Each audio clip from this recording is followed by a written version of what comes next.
Meenachil taluk library കൗൺസിലിന്റെ ആഭിമുഖ്യത്തിൽ സർഗോത്സവം സംഘടിപ്പിച്ചു. പരിപാടിയുടെ ഉദ്ഘാടനം ജില്ലാ library council president Babu K George നിർവഹിച്ചു.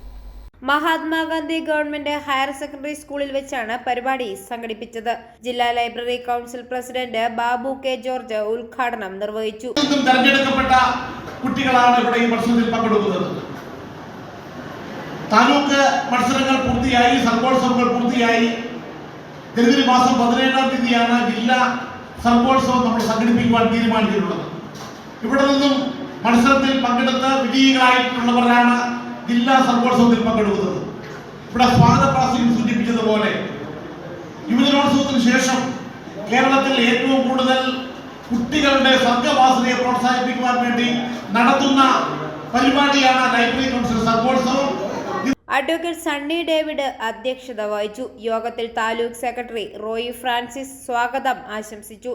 Johnson Pulikkayil, Abraham Joseph, K J John, CS Baiju, CK Unnikrishnan, Saifi KA എന്നിവർ ആശംസകൾ അർപ്പിച്ച് സംസാരിച്ചു. Taluk joint secretary Prabhakaran Pillai KR നന്ദി രേഖപ്പെടുത്തി. EG Mohandas, NS Neelakantan Nair, Rajmohan, Yasar Sharif, Rajan MB, Santhosh EB എന്നിവർ നേതൃത്വം നൽകി. വൈകുന്നേരം നടന്ന സമ്മേളനത്തിൽ വിജയികൾക്കുള്ള പുരസ്കാര വിതരണവും സംഘടിപ്പിച്ചു. സമാപന സമ്മേളനത്തിൽ താലൂക്ക് എക്സിക്യൂട്ടീവ് കമ്മിറ്റി അംഗം CK ഉണ്ണികൃഷ്ണൻ നന്ദി രേഖപ്പെടുത്തി. i4A ന്യൂസ് പാല.